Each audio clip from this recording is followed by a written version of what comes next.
कर्मकांडी वाले जो लोग होते हैं उनके जीवन में क्रोध ज्यादा देखा गया। अरे भाई छूना नहीं भाई, तुम इस जात के हो, वो ऐसा कर दिया, ये फकरा कर दिया, वो फकरा कर दिया, दुनिया भर का जो नहीं है वो बताने लगे कर्म। तो वो भी दूसरों की आत्मा को दुखा करके आगे नहीं बढ़ पाते, वो जो है गिर जाता। पर भक्ति मार्ग एक ऐसा मार्ग है जो भक्ति महारानी स्वयं उस भक्त का हाथ पकड़ करके ले जाती, उसे कुछ नहीं करना पड़ता है। भक्ति महारानी खुद उसका हाथ पकड़ करके ले जाती है। लेकिन कब ये संभव होगा कि हम भक्ति का आश्रय न छोड़ें? तब सुन खगेश हरि भगत बिहाई, जो भक्ति को छोड़ करके जे सुख चाह आन उपाई, ते सठ महा सिंधु बिन तरणी, पैर पार चाहे जड़ करी। वो लोग मूर्ख हैं जो इतने बड़े संसार सागर को अपने बल के द्वारा पार करना चाहे। लेकिन भक्ति महारानी ऐसी है कि उसको उसका हाथ ही पकड़ के वो भगवान के धाम का रास्ता पकड़ा। तो भक्ति से जो विचलित हो जाता है उसके जीवन में भी अधोगति प्राप्त होती है, क्योंकि उसने भक्ति छोड़ दी। इसलिए भक्ति जो है क्या है? परम स्वतंत्र सकल गुण खानी। भक्ति स्वतंत्र सकल गुण खानी और विघ्न सत्संग न पावई प्राणी। भगत पिता का अनुपम सुख मूला, मिले जो संत होए अनुकूला। संत विशुद्ध मिलई पर ते ही, चितवहि राम कृपा करे।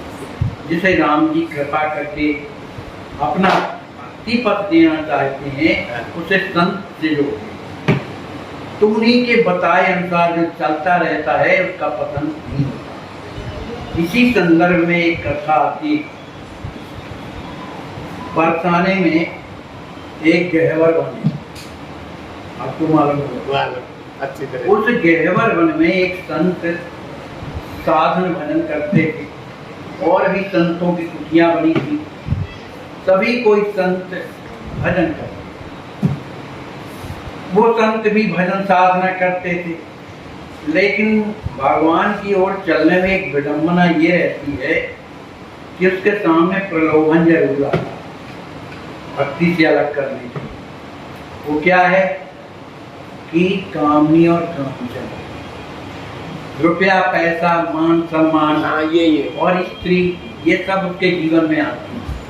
अगर इनसे वो बच गया तो आगे बढ़ता जाएगा, और अगर उनसे नहीं बचा तो फिर उसका पतन हो जाएगा। तो महात्मा जी भजन तो करते थे लेकिन उनको सिद्धि ना मिली, जो चाहते थे वो नहीं मिल पाई। भगवान देखो, और भी जो देवी देवता हैं अपनी ओर आकर्षित करने के लिए उनका थोड़ी विधि अगर कर लो, कुछ उनकी सेवा कर लो तो बड़े प्रसन्न हो जाते हैं और दर्शन देने लगते हैं। चाहे भूत हो, भैरव हो, कोई भी हो, ये प्रसन्न होकर जो चाहता दे दे।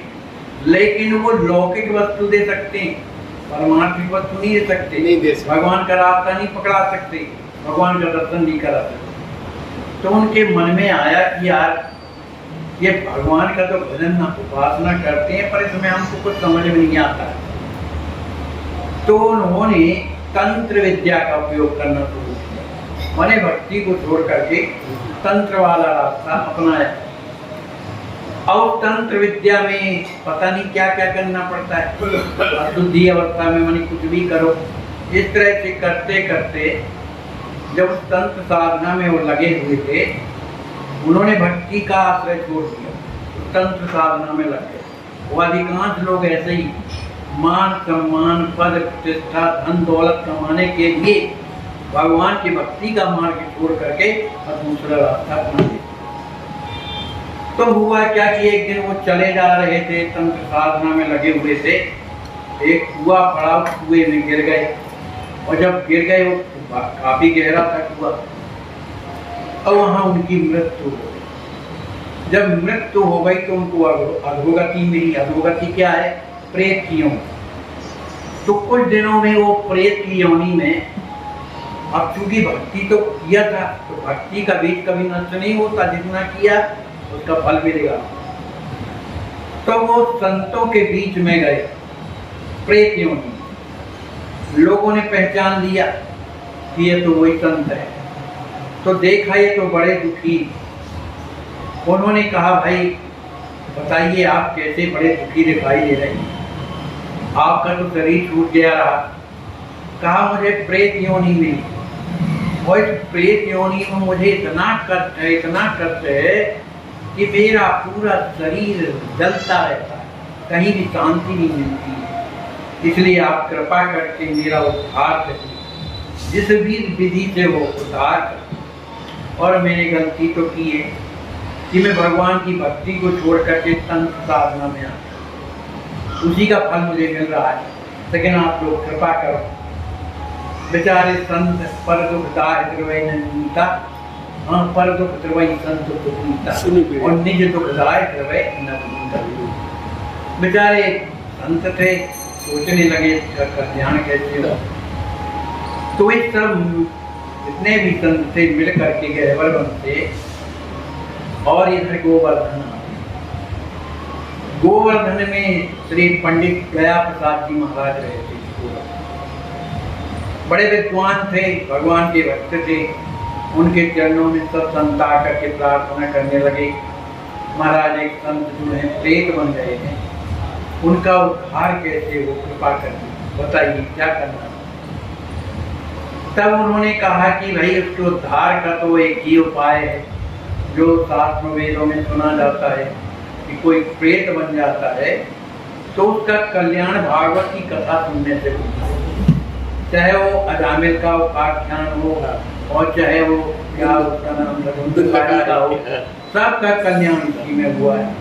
इसलिए उन्हें किसी सुयोग्य पंडित, पवित्र आचरण करने वाला जो पंडित विद्वान हो, उनके द्वारा उन्हें भागवत सुनाइए। अब सोचने लगे ऐसे कौन हो सकते हैं। तब उन्हें आया कि जो भट्टमाली वृंदावन में रहते हैं, श्री गणेश दास जी महाराज, उनका ध्यान आया। वे सब आकर के आश्रम में आए, श्री गणेश दास जी महाराज को प्रणाम किए और सब पूरा स्थिति बताई। और उन्होंने ये भी कहा कि पंडित जी गया प्रसाद जी ने आपके पास हमको भेजा है, उस प्रेत का उद्धार करने के लिए आप कथा भागवत की सुना दीजिए। अब वो भी तो संत से भी थे, दूसरे का तो कहीं देख सकते थे, बड़े सरल, उनके जीवन में कोई कामना किसी वस्तु की नहीं है। देखो कहीं भी हमारी कामना होती है और अगर वो मरते दम तक अगर बनी रहती है तो उसके पूर्ति के लिए हमें जन्म लेना पड़ता है, चाहे वो कोई भी हो, भक्त ही क्यों ना हो। जैसे विभीषण जी भगवान की शरण में गए तो भगवान तो ये जानते हैं कि इनके हृदय में लोभ तो है कि लंका तो मेरी भी है, क्योंकि हम तीन भाई, तो मैं अधिकार है कि नहीं लंका, पर रावण ने लात मार के निकाल दिया तो उनको कितना कष्ट हुआ।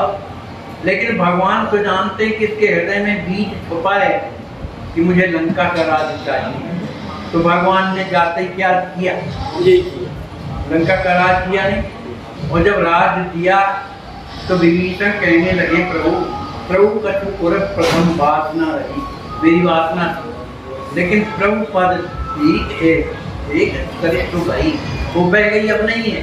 कहा ठीक हो, तो भगवान जो है उस वासना का जो इच्छा का है उसे अवश्य पूर्ण करते हैं। तो पंडित जी जो है भक्तमाली जी गहवर बन जाते हैं। गहवर बन में उन्हीं के आश्रम में जहाँ वो संत रहते थे, उधर भागवत सप्ताह का पारायण किया, कथा सुनाई। जिस दिन आखिरी कथा थी तो शाम के समय जब संत लोग जा रहे थे, उसी समय वही संत जो प्रेत योनि में थे वो कुछ प्रसन्न चित्त दिखाई दिए। उनके शरीर की जो जलन थी, जो व्याधि थी, वो सब दूर हो गई थी। और उन्होंने हाथ जोड़ करके कहा कि आप लोगों की कृपा से मेरे जीवन का उद्धार होने वाला है, क्योंकि आप लोगों ने कृपा की है। अब एक और कृपा करिए आप कि कल भंडारा है संतों का, तो संतों का चरणामृत और उनकी जूठन प्रसादी, ये दोनों जो है, एक ऊंचा गांव है वहीं कहीं ऊंचा गांव, उस ऊंचा गांव के अमुक पेड़ में मैं रहता हूँ उस गांव में। तो ये दोनों चीज वहां पर पेड़ के नीचे रख दीजिएगा और मैं इनको पाऊंगा तो मेरा कल्याण हो जाएगा। ऐसा कहकर के वो प्रेत वहां से अदृश्य हो गया। संतों ने भंडारा किया, सब संतों की लूटन पटा दी और उनका चरणामृत ले जाकर के ऊंचा गांव में उन्होंने उस पेड़ के नीचे रखा और फिर उसी दिन से वो प्रेत फिर कभी नहीं गिरा। कहने का भाव ये है कि हम भगवान की रास्ते में अगर चलते हैं भक्ति के, तो क्योंकि वो साधारण बात नहीं, भूत प्रेत की उपासना करने वाले जो लोग होते हैं, भूत प्रेत जल्द से जल्द उस पर कृपा कर देते हैं कि हमारी तरफ आवे, लेकिन उसका कल्याण नहीं होता क्योंकि वो खुद कल्याण स्वरूप नहीं। पर भक्ति एक ऐसी है कि कल्याण स्वरूप तो है ही, भक्ति ही कहलाती। वो जिसको पकड़ लेती कभी छोड़ती नहीं, बताते वो भी उनको न छोड़े। तब बोलिए श्री सीताराम जी महाराज की जय। अच्छे विचारों का असर आजकल इसलिए नहीं होता क्योंकि लिखने वाले और पढ़ने वाले इंसान को कठिनाइयों की आवश्यकता होती है, क्योंकि सफलता ऐसे आज भी हजारों लाचार वृद्ध अस्वस्थ हालात में पड़े हुए तड़पते ईश्वर अल्लाह से मना रहे हैं कि अब मैं जीना नहीं चाहता, सहा नहीं जाता, मुझे ले चलो।